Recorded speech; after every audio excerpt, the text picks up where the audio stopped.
My name is Rebecca Connors, and I am one of the co-directors of the Notebooks Collective.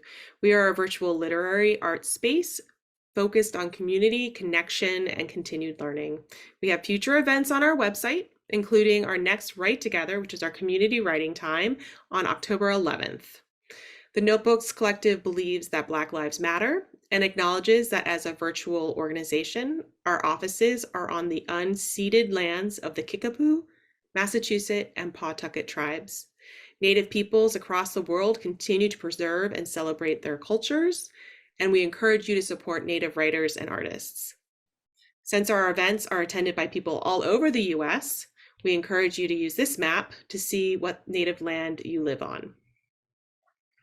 This evening, we are here to celebrate the launch of Anne-Marie Oomen's new memoir, As Long as I Know You. If you have a question to ask, you can simply DM one of us and we'll flag it for the guests towards the end of our program. But really, the time is for this great conversation and reading. And with that, I will turn it over to Lisa to do our introductions. Hi, everybody. My name is Lisa Allen. I am a co-founder and director with Becca of the Notebooks Collective, and it's an honor to introduce Anne-Marie Oomen and Patricia Ann McNair for tonight's program.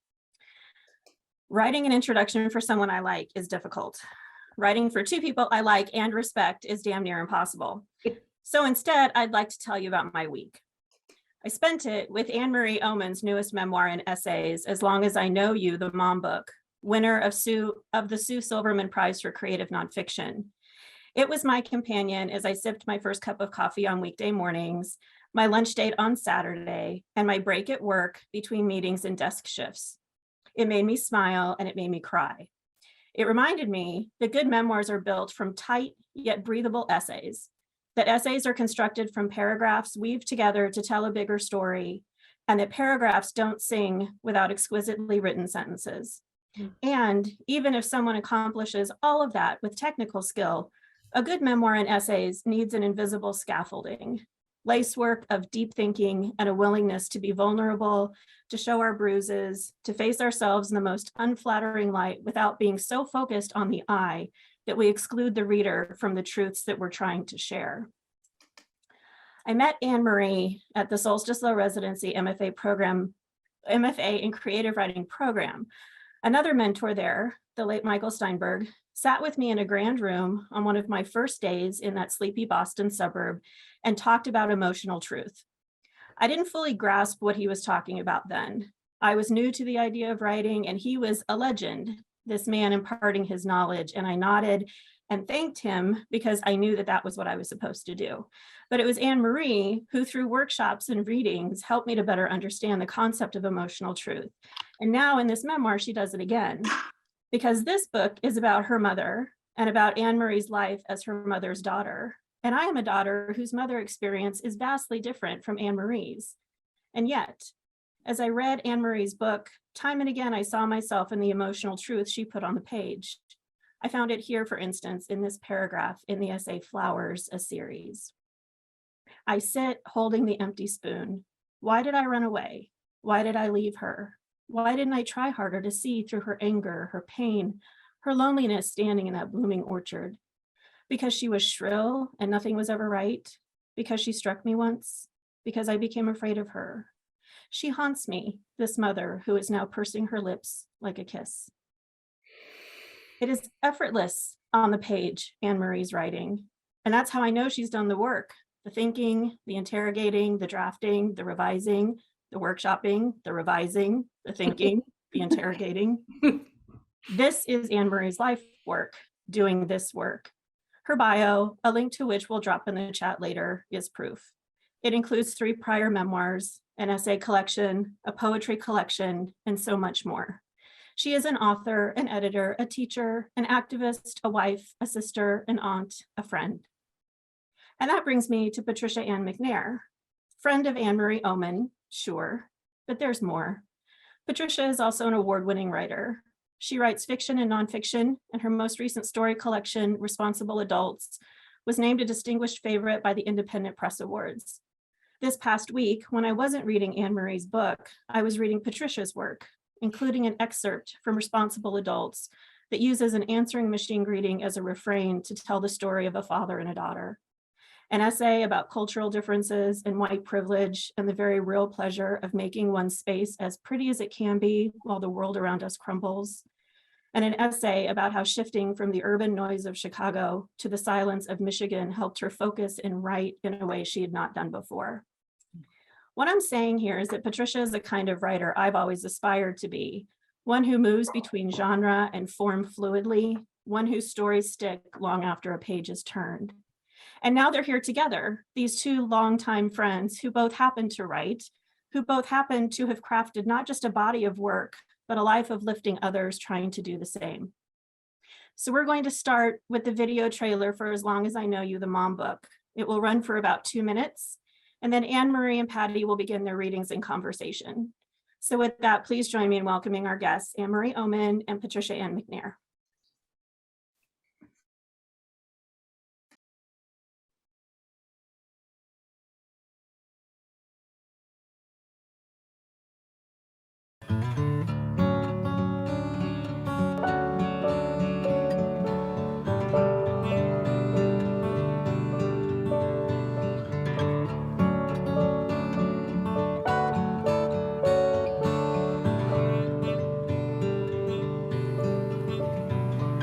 Words that won't come out, that taste bitter like tears, tears that won't spill out on your shoulder. These arms, arms to hold you close and keep you safe from harm. Harm I couldn't see. You're inside, I'm outside. Seems like worlds apart. As long as I know you, I promised you my heart. From seed to harvest, stories from your words.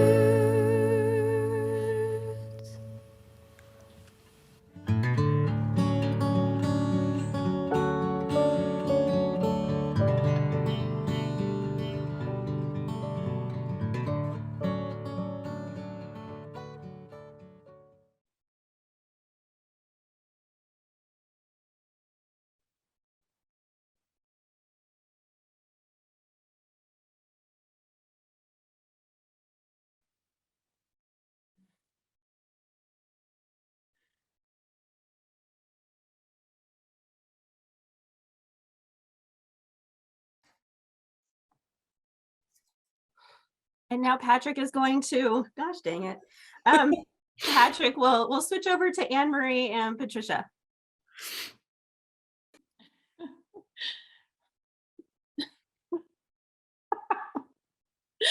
Thank you. Thank you so much, Lisa, for such a beautiful introduction and just capturing so in such a lovely way what Patty and I are together, our friendship. That was really lovely. Thank you. And I just want to say right out of the gate, the trailer was produced by Joe Vandermeulen, and the song is an original song by Patrick Niemisto, sung by one of his students.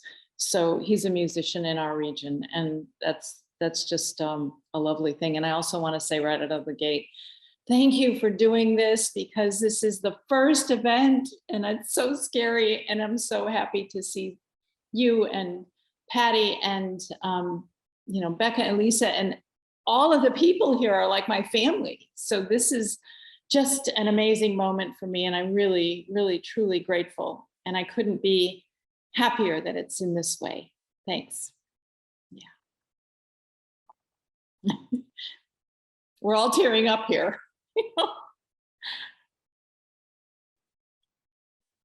Can I just echo everything you've just said, Anne-Marie? It's so lovely to be part of this launch of this fabulous book. And if you cried watching the trailer, just wait till you read the book, but you'll cry in the best possible ways. And I think that Anne-Marie will start the reading for us and get us weeping before we even get too far. So Thank you. I'm going to start what we're going to do is kind of sprinkle readings, and both of us are going to read a little bit as we go through this, and we're going to kind of drop these readings in periodically, really short passages, so that instead of getting one chapter, you get some, it's like a tapas bar, you know, get some flavors as you go through. So this is from the prologue, and it's the setup, and it's the scene is the death of my father. I should say that as a trigger warning. And we are all in the hospital room, and he has just passed. And this is toward the end of that moment. The world shifts back. We are half orphaned.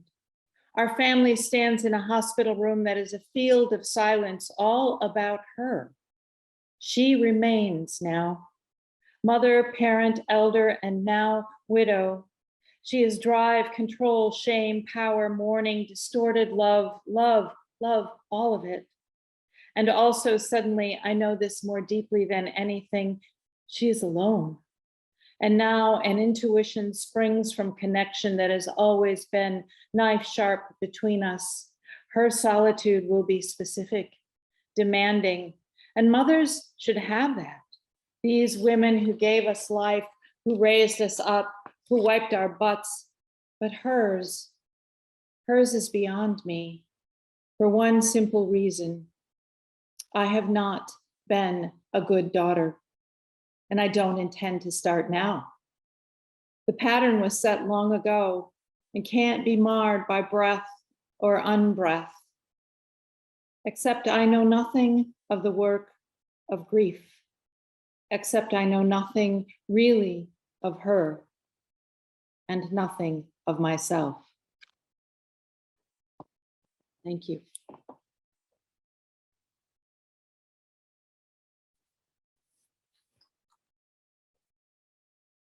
So Anne-Marie, would you mind talking, you right out of the box start to set the stage for the relationship between you and your mother, and you and your siblings, and you and your father throughout the book, but it's particularly the mom book.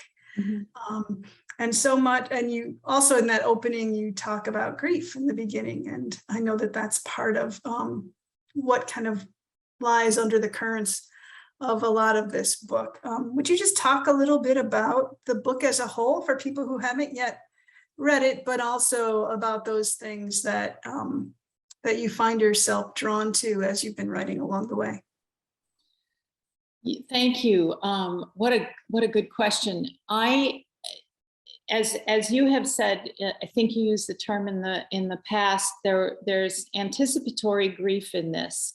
And of course, when my father died and my parents had lived long lives, they were in their late 80s. And I suddenly realized that she was in a state that my father had masked, and many people, daughters, sons, people realize this when one parent goes, they realize that the parent who has passed was masking dementia and losses of the other parent. And so we suddenly were face to face with the fact that she needed far more help than what we were in positions to give her. And of course, the underpinning for all of this is elder care and the problem with elder care, the crisis really of elder care in our nation right now.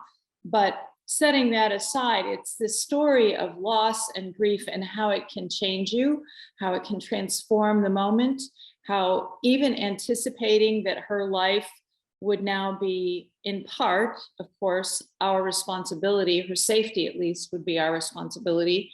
And all of that coming at a time in my life when I really wanted to be free of this really difficult relationship was the basis for the complexity that I felt as I began to write scenes. And most of the chapters, unlike many of my previous memoirs, which are way back memories, this particular memoir was written almost as it was happening, because I was experiencing so much of this, and I would journal about it, and I would take notes about it, or I'd write down what she said.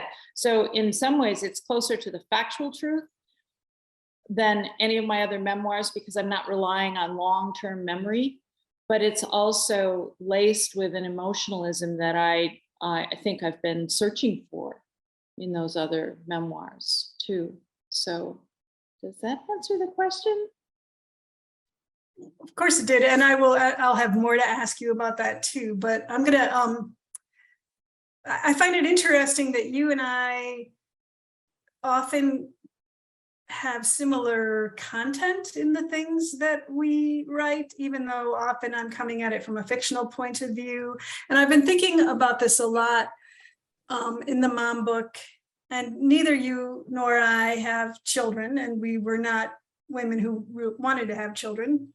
And yet I think that one of the most important relationships in our lives were the relationships that we have with our mother. Now that maybe that's true for many, many people, but so much I think of what we come around to write about, to talk about, our conversations often circle back to stories about our mothers. And maybe that's because we are daughters only, as opposed to having been mothers as well. So we haven't really moved on to that, haven't changed our focus so much from what we look at in our mothers compared to looking at our lives through our children. And I thought, if it's okay, I would read just a very short, it's a very, very short story, the opening of Responsible Adults. And again, there's an awful lot of crossover between thank you. There's an awful lot of crossover between our characters, not our characters, but those things that we want to write about, the things that take our attention. And you were just talking about anticipatory grief.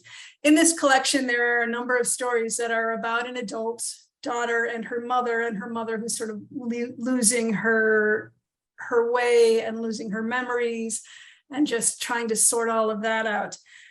So the very first story is one of those stories between the mother and daughter, and it's called What Was to Come? And it also, I think, speaks to this idea of anticipatory grief. Dorothy lost her mother. They were out in the night. She wandered off. It wasn't the first time. They'd be sitting on kitchen chairs in the yard telling stories. Ma had 80-some years of them, and she'd stand up, shaky on a hip that didn't work much anymore. A minute, she'd say. Be right back. And usually she would be. After a walk in the woods, a squat and a pee. This time, though, Dorothy lost her. Ma, she called into the dark, Ma. She heard it then, what was to come soon enough, any day now, the grief, the loss. Ma? Oh, Patty, thank you. That's exactly right. It's that sense of awareness that it's going to change. It's gone. And so what does that really mean? I mean, the more you understand that, I think when we're young, we're all always going to be here, right? But as you get older and you start to experience the fullness of life, you also start to experience its transience. And that call, ma, is so full of that awareness. And I think always, at this time, we have to, especially after what we've been through with the pandemic, we have to think about grief and loss in terms of also, yes, these are tragic things, but also in terms of resilience and transformation and that whole, I don't want to get woo-woo on us, but that whole idea that the problem is the solution too. So there's part of that I think is held in that term, anticipatory grief. Mm-hmm. And I know you said that you were journaling along the way, you were writing in your journal, you were taking notes, but you were also, and I don't know how in the world you managed this, but you were also starting to fashion these chapters, fashion these essays, you know, in your awareness of the impending grief, but also the grief that you were feeling right there as your relationship with your mother was changing, as you were losing your mother, as you and your siblings had to negotiate who's responsible for what. And yet you were still able to write your way through that. And I know as teachers, sometimes we tell our students, you know, get some distance on it. And I think in revision, you had an opportunity for distance because this book was a while in the making, just like your mother's last hard years were a while in the making. But would you be willing to talk a little bit about that idea of making your way through the hard work of changing a journal into a real chapter, or changing a journal into an essay while the wound is still fresh? Well, you know, it's crappy journal entries. You all know what that's like. I mean, they're just that first raw, what happened, and then, and there's not a whole lot of depth. It's just placeholding, I think. But then pretty quickly after that, it becomes a means for that element of transformation. You know, it's then, what is this scene holding? What is this moment holding? And, you know, I talk about this in some of my classes. The transformative moment is that moment where something shifts. And it doesn't have to be a big, loud thing, although like the death of my father, that's a big transformative moment. It can be really quiet. But then if you can find that part, then you can find what is different afterwards. And that can tell you, in terms of the arc of a piece, what had to have been in place before, if that was really a change. So that idea of the transformative moment, capturing that as a strategy, both for a structural element in the chapter or the essay or the scene, and the idea that it's a way of making or creating or shaping meaning around something, a memory that's just worrying you. Tara Bray Smith in her memoir talks about, we have memories that worry us like a broken tooth that the tongue goes to. And I like that idea of the tongue and the mother tongue, and that's all wrapped up in this, why we remember what we remember. Those are moments that we are trying to do something with in our creative thinking. They're trying to reshape in some way that will make meaning and have purpose. At least to my mind, that's maybe how creatives come at stuff like that. But yeah. Patty, you've done that too, though. I have seen you do it. I mean, I've seen you sit at a kitchen table and make the journals, and pretty soon there's a whole novel. Well, it's not quite like that, but yeah, that idea that the journal, I can't imagine living without a journal and writing without a journal. And I know there are people who don't. I don't know how they do it. You know, like you said, that making meaning is so much part of what spending time with our journal is. And it's interesting to me too, as you talk about making meaning, and you're particularly talking about making meaning within the structure of the essays and the chapters and the books.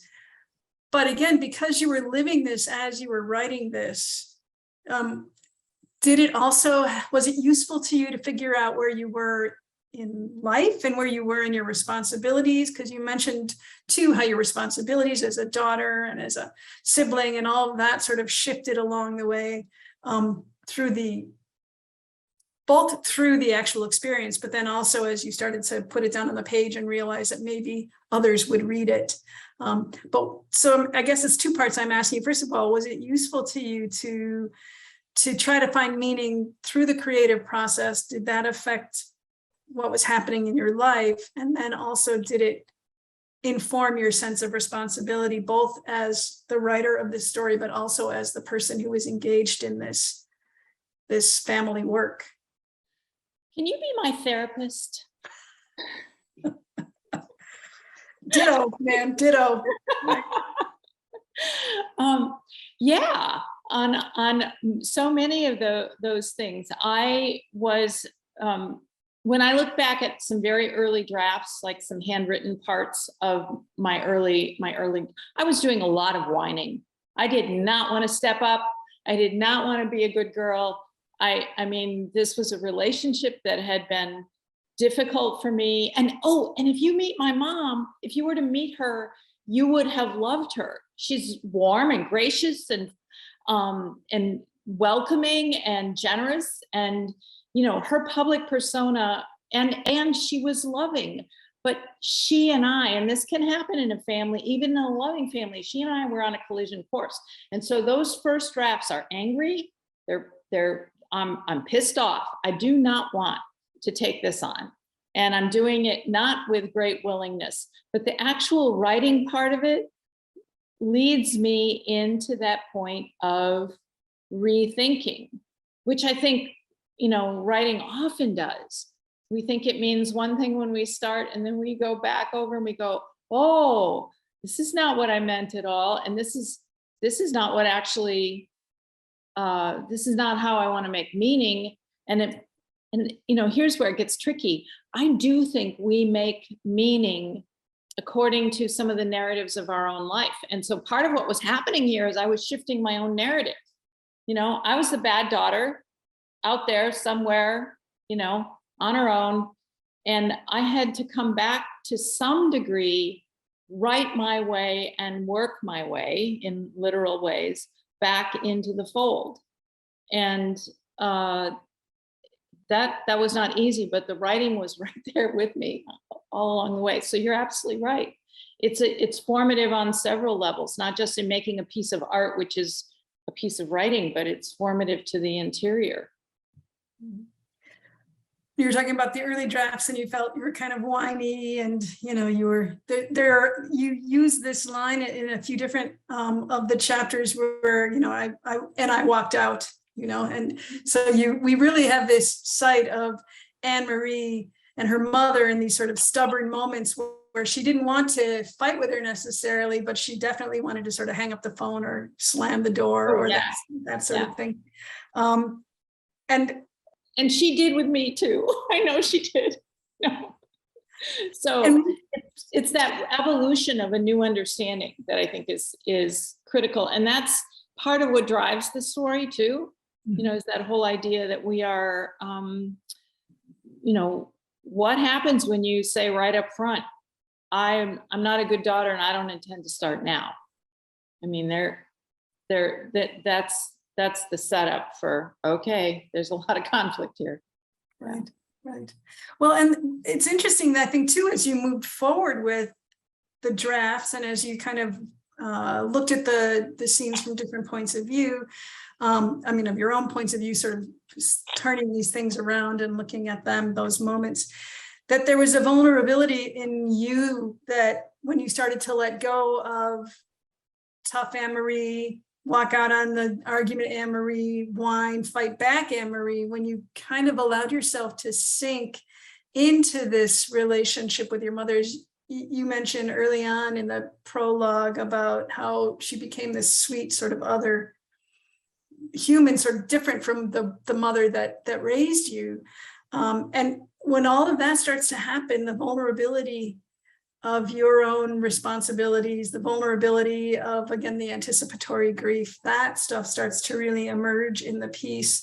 And I'm wondering if there are sections where you had discoveries about who you were, but also discoveries about, there were things that sort of came up in the writing that you're like, who would have ever believed that this thing that happened actually told me more about me and more about our relationships.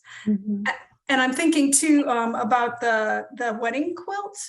At this point. I wonder if you might read a little bit about that, and then just talk about what using that device as a way to tell more of the story, just how that fit into your awareness of what it was you were trying to make in the story. Thank you. Yeah, sure. The wedding quilt is actually part of a luncheon when she gets moved to an assisted living home, a home for the aged. we take her lunch, we take her McDonald's, which is one of her favorite lunches. And so that chapter is called McDonald's at the Manor. And what's happening to me as I'm writing is memory, or as I'm experiencing this, I'm writing what's happening between us. But what's also happening is memory is coming up in my mind. And this is a real thing that I don't know if it happens to everybody, but as you know, your mother's aging, or your parent, your father, somebody's terminally ill, the memories of them come up even as you experience their end of life journey. So you've got time layered and somewhat deconstructed in your own mind. So this was a chapter in which she and I are having lunch and at a community room I am remembering these old, there's a sewing machine there, and I'm remembering these old these pieces of clothing that she made for me as a child. And I'm just going to share, this is the Patty asked for the quilt, so I have a prop, and this is a pillow of the quilt. She made a pillow, and this is called the Drunkard's Path, and you'll hear me talk about that. So it's a curve, it's a wiggle, it's a curve, it's a wiggle. Okay, you got the picture. I'm going to go back to sitting on it. All right, let's see. Just a second here. So we've been chatting, and I've been trying to find a memory that we share. I take a different tact. Do you remember the quilt you made for me when I married David, the king size drunkard's path pattern? The pattern that's a metaphor for my life, not a drunken path, but a circuitous route, certainly color coordinated quarter turns that eventually shape a complex tessellation. Oh, that thing, she says. But I could crow. It's a memory we both have. And then she shakes her head, and her long ago words return to me. You want that pattern on your bed?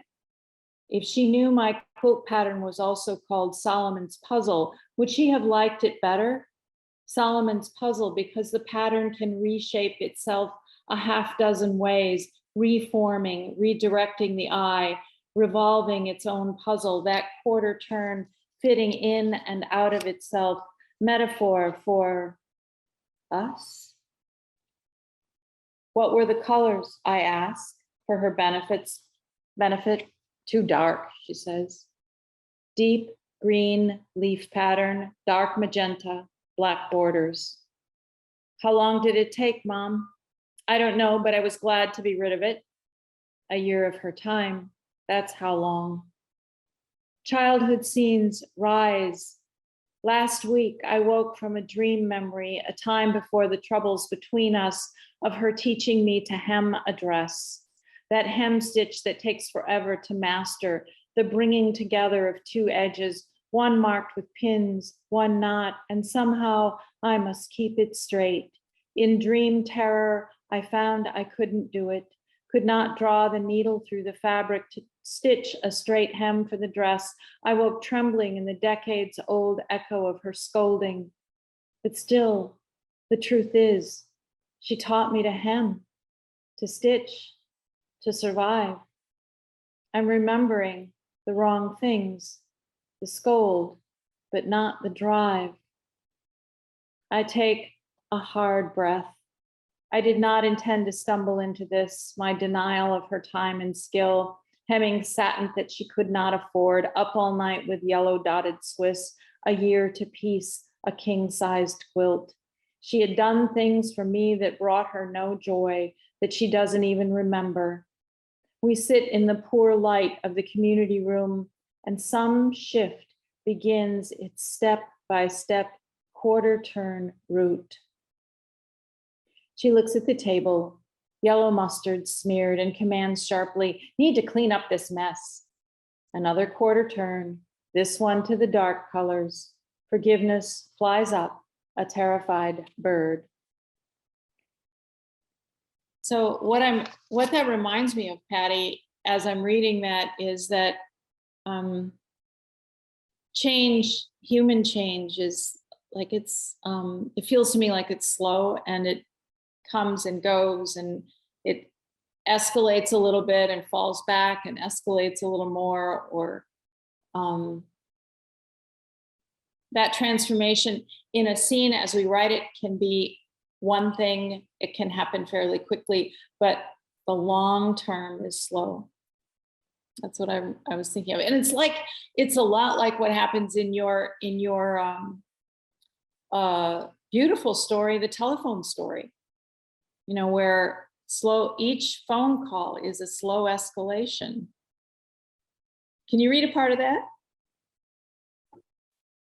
Sure. Yeah, this was the story that Lisa was talking about before. I'll just read a little bit, but it's a daughter talking to an answering machine. So this is one of the stories that has a young person as opposed to the older characters that, as I've gotten older, I find myself drawn to writing. But I want to touch just a bit before, and I think we can come back to this too, maybe, Anne-Marie, but before I forget it, I want to talk about memory and memoir. Because I am really interested in, you know, everybody knows memoir has something to do with memory, or most people know it has something to do with memory. And as you were reading the wedding thing, you were talking about how you would remember things and ask your mom, do you remember? Do you remember? And then ultimately in these chapters, that conversation, remember, became a different kind of verb. I remembered to her. I remembered to her, which is, I just thought was amazing and beautiful how you switched that into a different way. And so the memory, the slipping of the mother's memory and your own, because as you go on through the essays you're getting, or through the chapters, you're getting older as well. And your memories are one thing and her memories are another, but hers are actually just really, she's losing them entirely.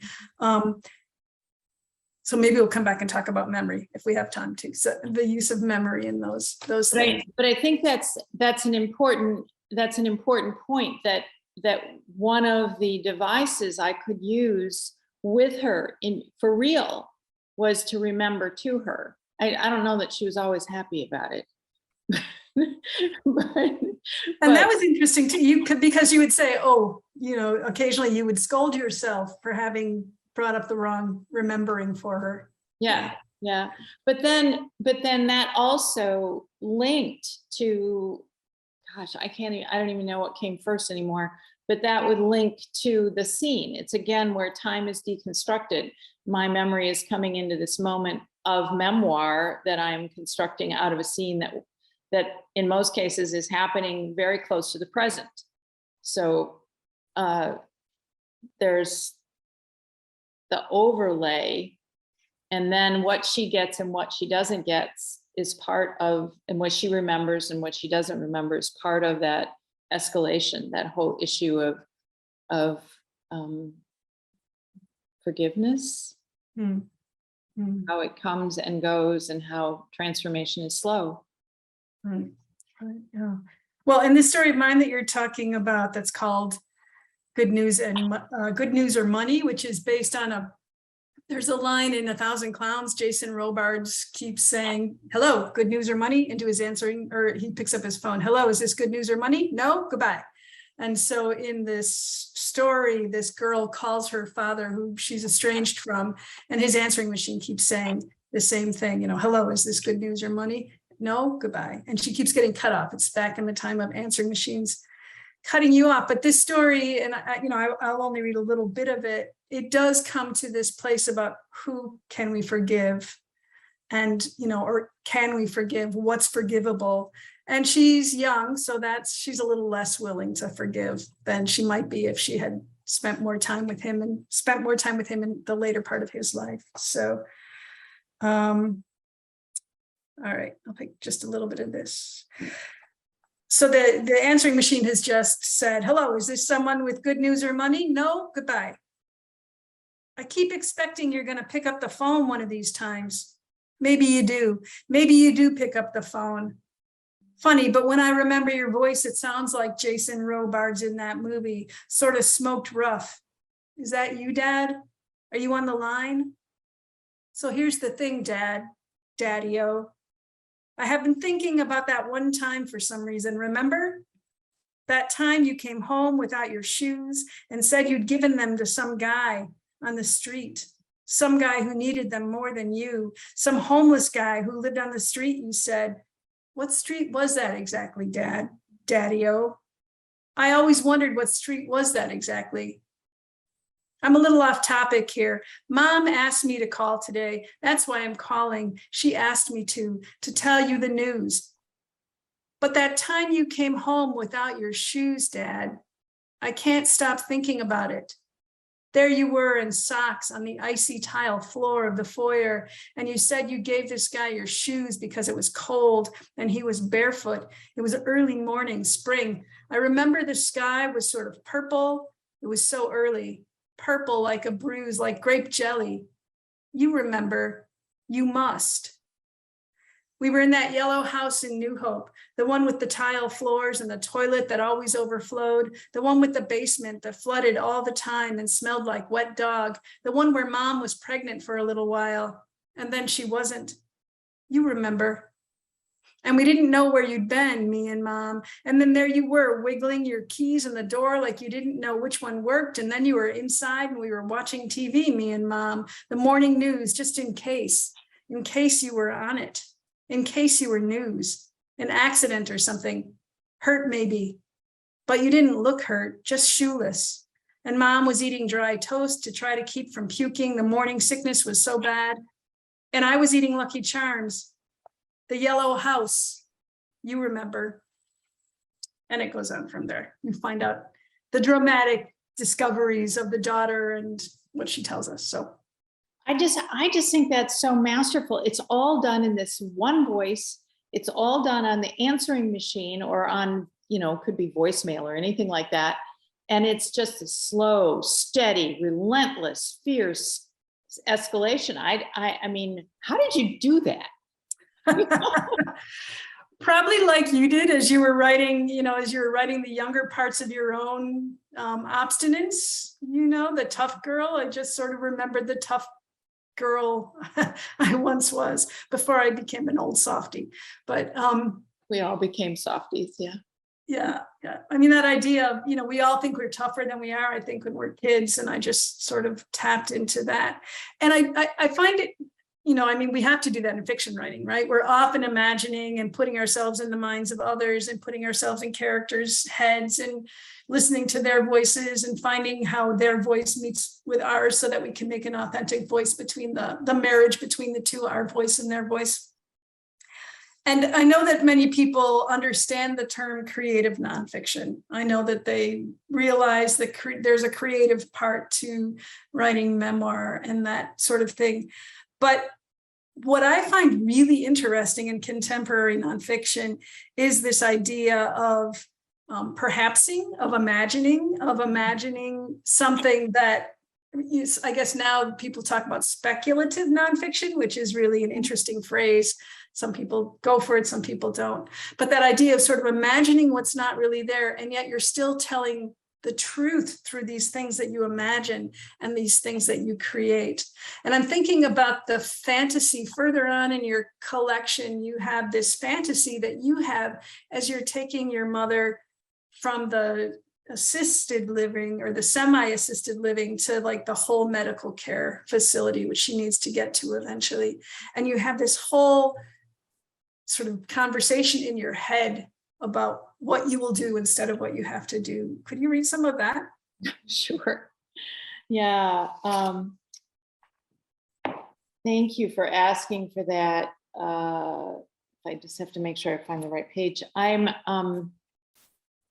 as Patty mentioned in this, I am trying very hard I'm making the transfer. My mother has been living in a home for the aged, and it's finally her decline has become so significant. She can't be there anymore. And it's the hardest thing to do. And it's very simple, but I have to move her right next door. I have to move her to a building that is a parking lot and like maybe a slope, sort of elevated slope up into this building that is much more industrial. It's not a home. It's much more industrial, but the care there will be the care that she needs. And instead of calling an ambulance, I push her wheelchair, and the brand of her wheelchair is called a Breezy. So you need to know that. So, are we going to lunch? She's maybe hoping for McDonald's again. We're going right next door, Mom, to the medical care facility. I swallow my tears. She goes quiet. I focus on the wheels, this wheelchair, this rolling cart, these fortunate circular legs that ease her across the parking lot to the much larger parking lot to the facility. The surface is not easy. The journey, short as it is, takes muscle, but it's easier than renting an ambulance to transport her the length of a football field. We bump over the curve, and then I'm shoving her Breezy up the slow incline, leaning forward, using my own legs to gain momentum over the asphalt incline, cracks, the seams pocked with weeds. Where are we going? Her voice again, this time plaintive. I'm breathless, pushing. Well, Mom, I don't say this out loud. I'm kidnapping you. I'm taking you away, rolling you out onto the highway a mile away, and you can take this beautiful old contraption of a wheelchair, this Breezy, and you can wheel it out onto the concrete surface and use the highway as a runway. You can speed north down old US 31 faster and faster and cross the bridge over the Heart River, your wild white hair flying in the wind. And if we do this right, that chair will get going so fast. You will lift into that wild blue, levitate with wheels spinning like tops. Your Breezy will rise in the breezes, and you will escape from us all, breezing out over these buildings, around this small American town, out over the apple and peach orchards, over the asparagus and bean fields, the stone-laden cemetery and brick church, and you will follow the old familiar way down Jackson Road.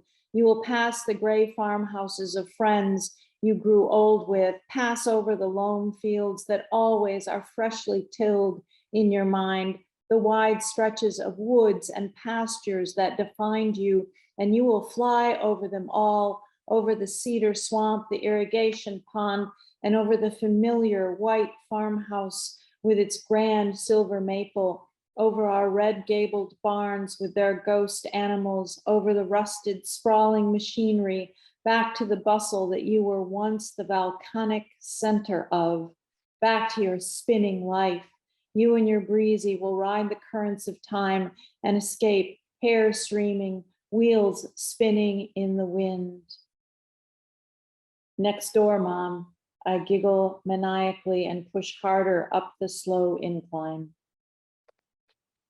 So it's a fantasy embedded in the middle of this horrible moment of having to make this transfer to a full-scale medical care facility.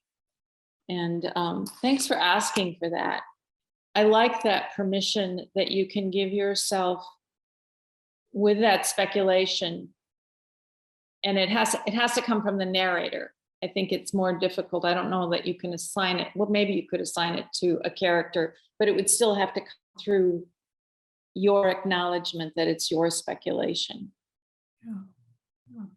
So, And as you were reading it too, I was so aware of all those ways of writing that you've been engaged in over the years. It's got the rhythm of poetry. There's so much lyricism in it as well.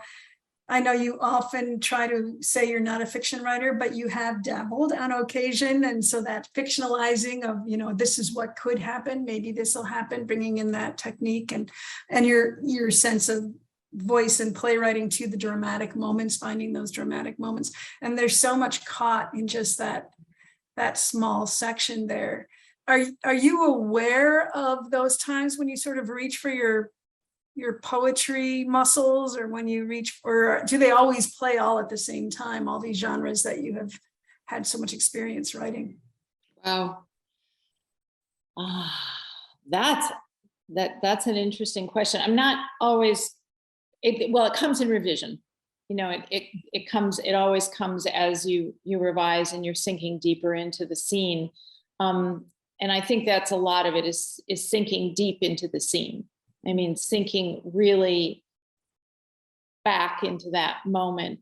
And then there is that permission in creative nonfiction, and certainly in what they're now calling, you're right, speculative nonfiction, where you can launch outside of that moment. And I think that, I'm just trying to think, in that moment of writing that was not there in the first draft at all. I know that, but I don't know at which draft it came in, but there had to be something more. This is what I know. This is good. This is what I know. There had to be texture to the sadness, to that move was so traumatizing for both of us. And here I am pushing a wheelchair across a parking lot. That's all that's really happening. So I knew intuitively that there has to be some texture there. Something has to happen in that, the drama of that moment that is kind of relentless, that has to break that up in some way. And so a flight of fancy can offer you the opportunity to both texturize it and then offer insight. Because in that particular case, where the breezy's flying back to the farm, and you learn that a little bit later, that's where I've imagined her going. That's where I would long for her to be if she could be there. So I think it's all about texture. Mm-hmm. And that's something that you learn that by practice. Right. You know, that's not something I knew. There's no gift there. It's just hard practice, you know. Although I do wonder too, because you're kind of a daydreamer. I have seen you get lost in your, in your imaginings, just, in a regular way, like most writers probably. And I do wonder, you may not be able to answer this, but I do wonder how much, even as you were in that moment, when you might have said to yourself, I wish I could, help you escape from here. This is what we're going to do. If you may have already been carrying that on some level, and then found it and teased it out in the writing. And I don't expect you to say yes or no, but No, I think my longing always was that through the whole book, I mean, there's all this longing that, why can't we, and this goes back to the elder care issue that's, pervasive in this country right now. Why can't we take care of her? Mm-hmm. I mean, why? I mean, that was always the drive behind this. Why couldn't she stay at home and care could be provided? And, I'm going to say this, but we are so reliant on the two-income household. Nobody could stop their jobs. Nobody could stop their lives. This was not a discussion that was ignored. We talked deeply. Who could quit their job? How could we afford to take care of her? And she, being the cantankerous person that she was, fired 3 helpers through the first summer that we tried to do this. So, the story. She was not an easy person. Yeah. And that longing, wishing that we could have done what she really wanted to do, which was stay in her home, is pervasive, I think. And so, yes, that's astute, Patty, to see that was probably the fantasy comes out of that longing. Yeah. Thank you. I'm going to shift gears just a little bit here now, because, as happens as we start to talk, it goes, I lose track of time. But there is another thing that I just sort of threw at you earlier today. I'm hoping that you might read some from the puzzles chapter, particularly at the end. And there's a couple of reasons that I'm asking you to read this. One is because I think it would be fun for us to talk a little bit about community. Anne-Marie and I and a few people who are watching us right now, we have a small community of writers, gal pals. We get together twice a year. We find a place to write. We read to each other, that sort of thing. And Anne-Marie's been part of my writing community since the first husband. So it was a really long time ago. And my first husband too. And so we met through, we met through a writing workshop, through Michael Steinberg. Somebody had mentioned Michael Steinberg before. He was the one who introduced us. So community, I think, is really important to our creative process. But I also find it interesting in that, you talk about how you changed through the process of living with your mother through these days. And you do talk about how she changes almost by the nature of the illness, how she becomes kind of sweeter. But in that puzzles section, she also sort of lets go of her obstinance to the situation that she finds herself in. And that surprises you in that moment. But it also, that toward the end of it, it speaks a little bit about community. So if you wouldn't mind reading a little of that. Thank you. Yes. My mother hated puzzles. She said it was like watching paint dry, and she did not enjoy it. But at the medical care facility, and this is early in her stay after the transfer, and I asked her if she wants to join the group of women who are gathered, and they're all putting the puzzles together. So let me see if I can find a good place here. And she, of course, is having trouble with it now because she simply can't, her sight is failing and other things. At the table, you let two pieces touch each other. Two pieces shaped now a part of the puzzle frame, dense with garden leaves, a part of the garden without the wildly blooming flowers or eyes, but dense with green. And I watch.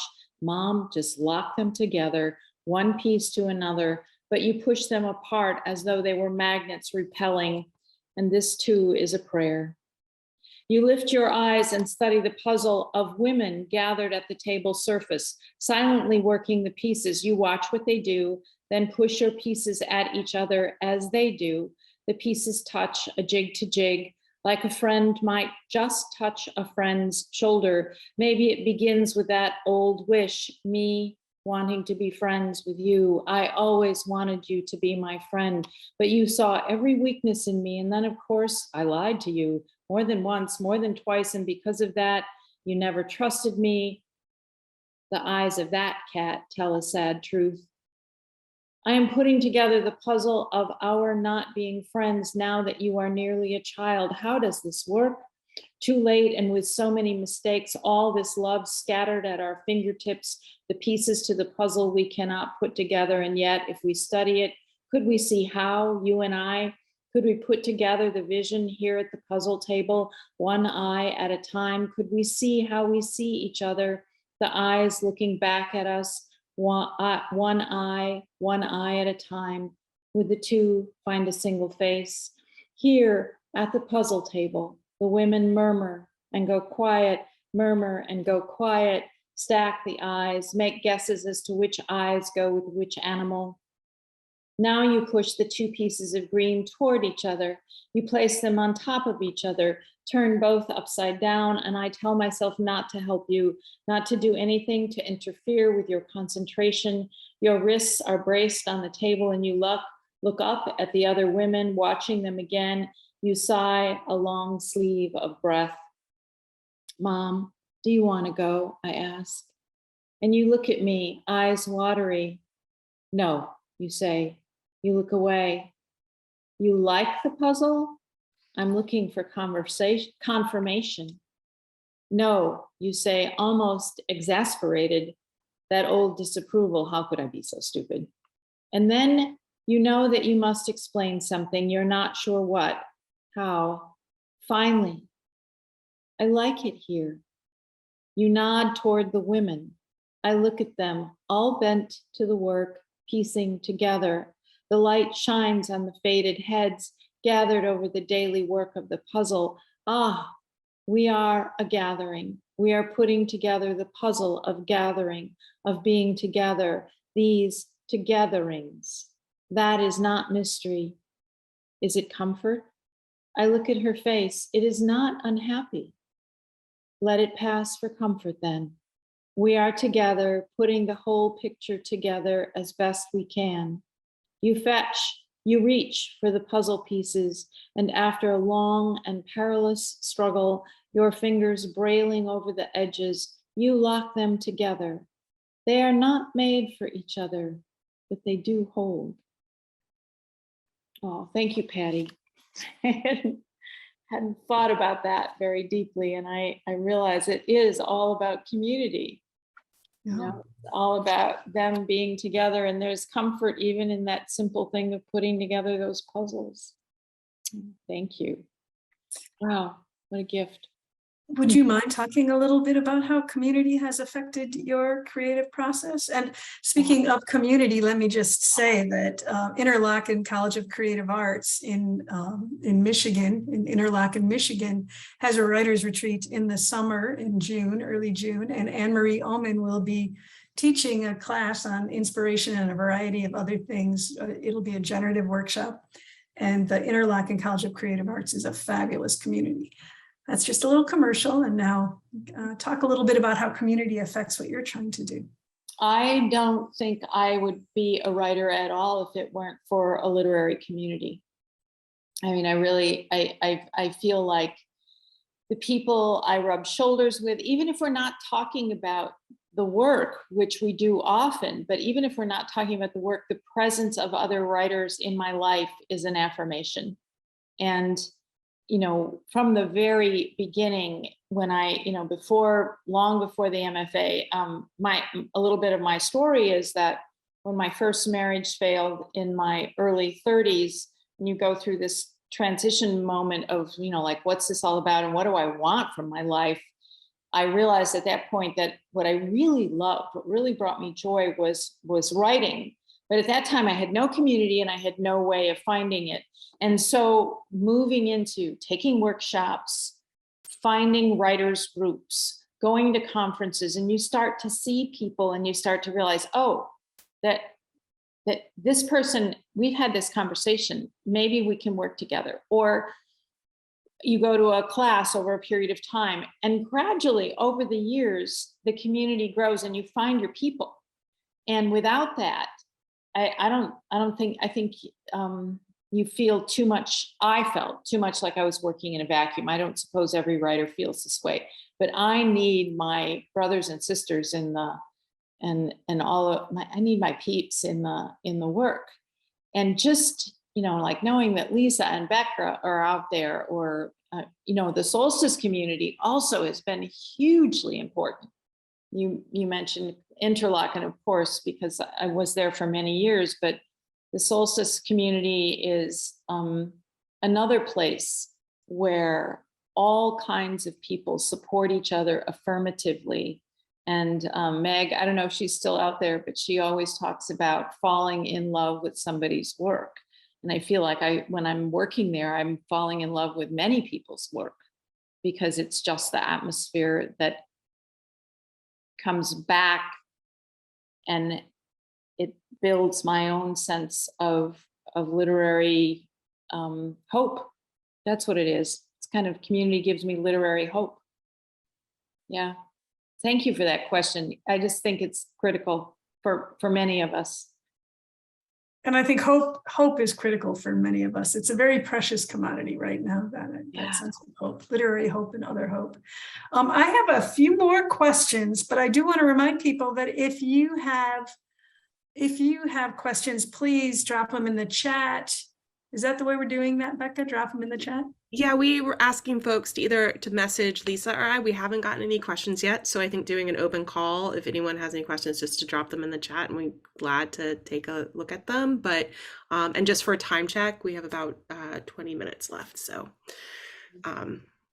that's just to help. Great, thank you. Fast. Yeah, no kidding. I'm like, Anne-Marie and I might be here till midnight, but the rest of you, you know, you can go out when you need to. But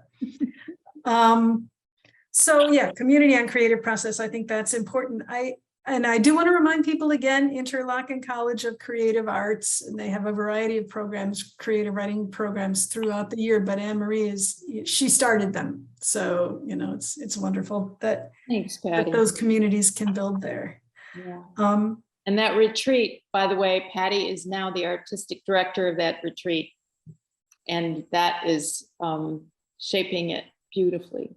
It's fun. It's fun. Great writers. Great writers. I would like to. There's so many things I would like to do. Would you mind talking? There's the part of making work. There's the part of opening your heart to the page. You know, all of these things, opening your heart to your audience, to your communities. And one of the questions we have here, didn't Ammo start the Dunes Review too? Yes. So Anne-Marie's been behind many communities. The Dunes Review is a very fine literary journal. And they're always looking for submissions, just so you know, people who are looking for things to submit. So much of the creative part is the bringing things to the page, being aware of that sense of audience. But another thing that happens, and particularly at this stage, is this whole weird marketing thing. You know, that idea of how do I get people to pay attention to the book? I was when Responsible Adults came out, it was right in the pandemic, you know.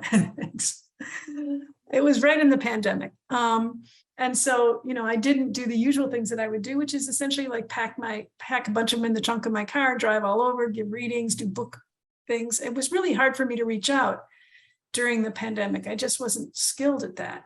Now you have this opportunity to bring to what you're doing now, that now we have these things like these Zoom conversations. So this launch, you've got people from Michigan, you've got people from Boston, you've got people from Kansas, you've got people from all sorts of places that can come in and hear you read on the first day that you're actually reading from your work.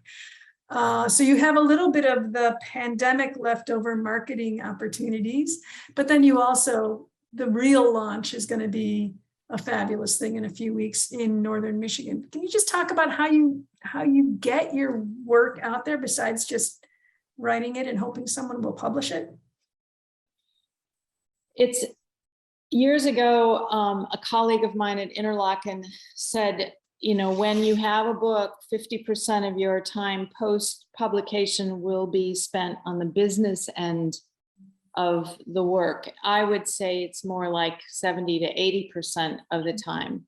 And unfortunately, I was whining just today about the fact that I was spending hours organizing and arranging events, and also just making calls and creating opportunities, basically creating opportunities for the book.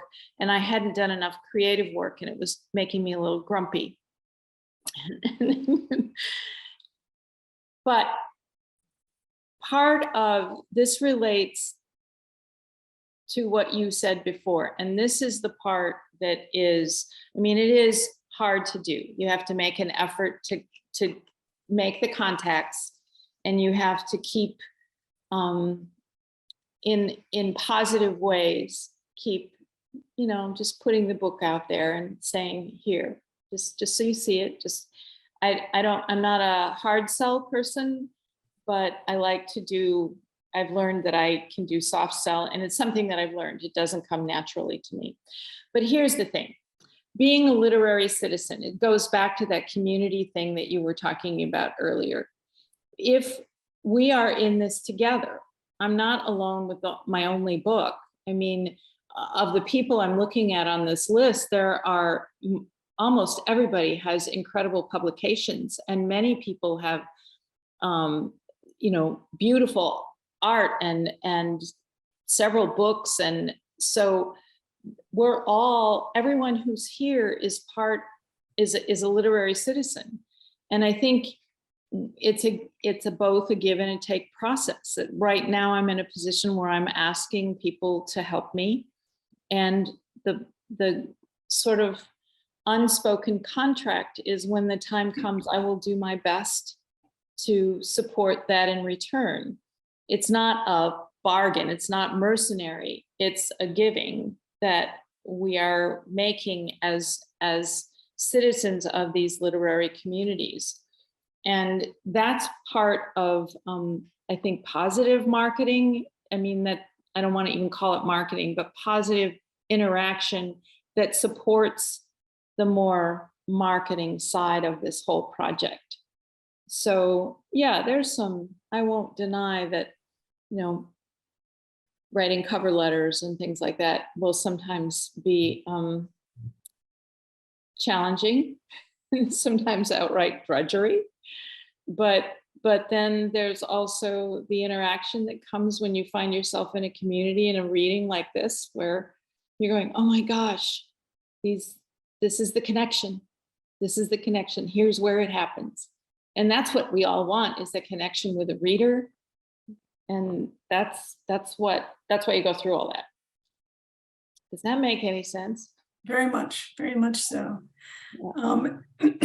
And I know that Anne-Marie has a website, and all of the events talking about connections. There are wonderful events coming up. So if you want to spend some more time with her, please do check out our website and find out about those places to listen to her read some more, to talk, to enter into the conversation, continuing to foster that sense of community and that sense of literary citizenship. It's good karma too, don't you think? You know, if you do something good, yeah, you know, if I do this, maybe it'll be good. I do know, we all know those writers, nobody here, but we all know those writers who aren't so eager to, you know, they're like, well, I just put my stuff on Facebook, I never read it, or I just look at Twitter, I never read it. But talking too about literary communities, I mean, I think it's important for us to make note that right here, the Notebooks Collective is an essential and wonderful literary community. So if you haven't, you who are here listening now, if you haven't sort of rooted around on their pages, I encourage you to do that. There's programming and events that go on all the time, and they're really supportive of the literary community, great literary citizens. So do we have any more questions, Becca? Because I have kind of a final thing, maybe. Nope, no questions. So yes, please take it away. Okay, all right. So it kind of goes along with what you were talking about finding the connection to the reader. And one of the things I think that's so interesting well, there's many things I find interesting in this book, but the connection between your mother and how that kind of, you and your mother, and how that kind of surprises you, how that startles you, how that evolves over time. And you have this wonderful title, As Long as I Know You, the Mom Book, with its little subtitle. And as I recall, the Mom Book comes because whenever people would say, what are you writing, Anne-Marie? Oh, I'm working on the Mom Book. Yes. That kind of thing. And so everybody got to know it that. Would you talk a little bit about, there's a few sections to this. One, how you came to the title, but also title as you see it as part of the structure of the book, how titles operate as the structure in the structure. And then I would really love it if you would read the section that the title comes from as well. Oh, thank you, Patty. So the first part, titles, I think, are opportunities, I think often of how poets, and many of the people in this circle right now are poets, how poets work to make titles manage the first impulse of the poem, or they do some work. They're not just a label. And so when I was looking for a title, I really thought for a long time it was just going to be called The Mom Book. And I didn't want to part with that even once I discovered the title. But as time passed and I was working into this, I think it came, again, community, out of one of my writers' groups. Yes, it did. One of my writers' groups, I had a chapter in which I had asked my mother, and this is a setup for the reading, the final reading. I'd asked my mother, well, now I have to backtrack just a little bit. I'd been reading Atul Gawande's on, I think it's on Being Mortal. And in it, he asks his father, he finds it important that we have to say what our criteria for life is, what our criteria for the quality of life is. And he asks his father, who is not well, what his criteria is. What's the purpose and what gives you joy? And his father said, if I can follow or track a football game and eat chocolate ice cream and enjoy it, I want to be alive. And that was a real insight to say, okay, what are the things that really value and that really make life worth living? And when I and this will come back to, part of the book is about knowing each other. It's about trying to figure out how I can know her, given that I had resisted knowing her. I'd been judgmental. She'd been judgmental of me too. And I don't think that's uncommon among parent-child relationships, but I think the fact that we had so much trouble resolving it was perhaps exceptional. And so I felt I wanted to incorporate that into the story. But I didn't know that until after the title was identified. So I'm going to just read the passage now, okay? Let me see if I've got this right.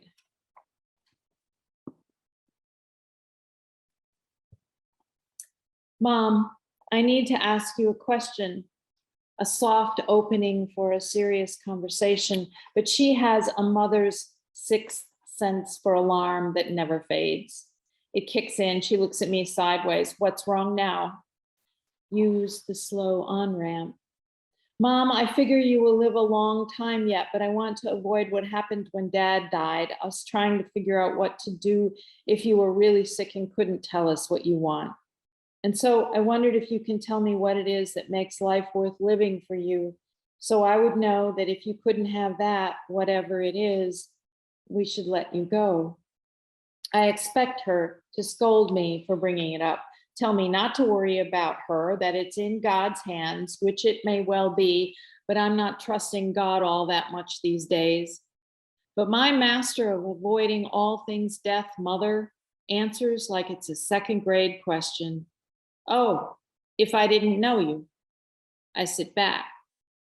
So if you didn't know, if you couldn't interact with people, I want a more nuanced explanation.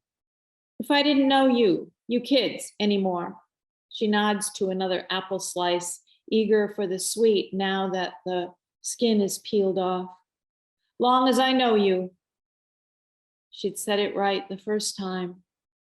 She has given my sister and me medical power of attorney, signed an advance directive, comfort measures only. But now, does she realize how this changes who we are? She turns to the glossy, gold-flecked birds back at the perches. What are those again?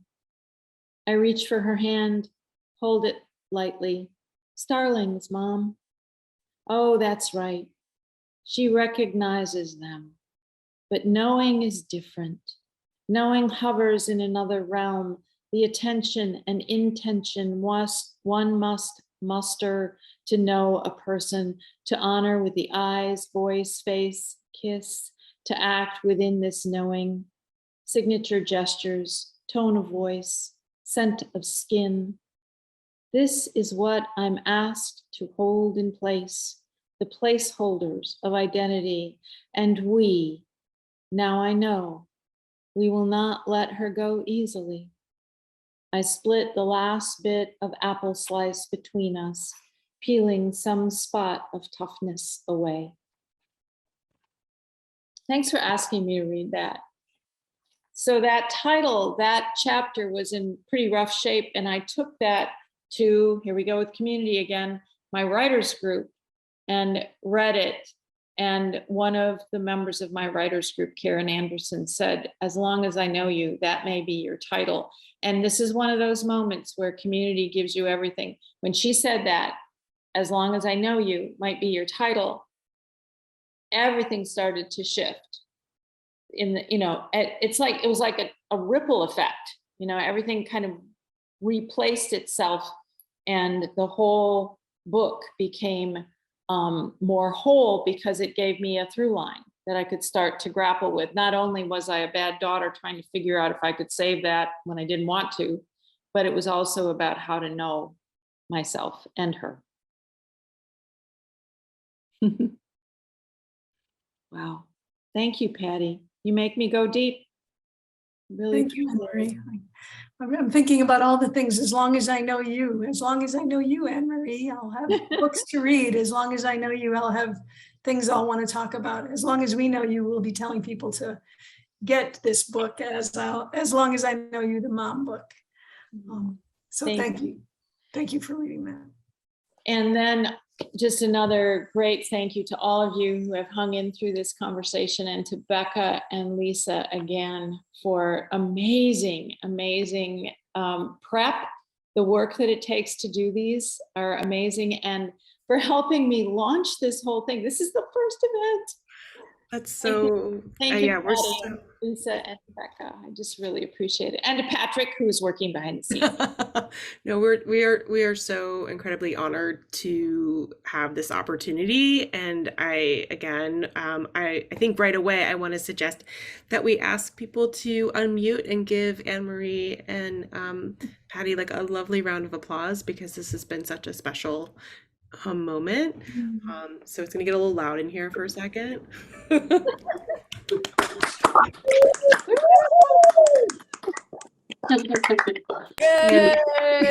Yay! You see some faces. Yay. Thank you. Thank you all. Oh my gosh.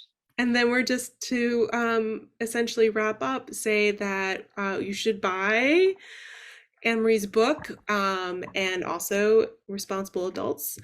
We've put the links to those in our chat. And if you do like events like this and you are interested in community, we really encourage you to check out the Notebooks Collective and sign up for maybe one of our community write-togethers where we come together and just work. And if not that, we're going to have a our next in conversation will be with Amy Hoffman and Meg Carney in a month. So really, really hope that you will be able to join us for that. And again, thank you for sharing your time and your expertise and just the loveliness. It was really, really beautiful.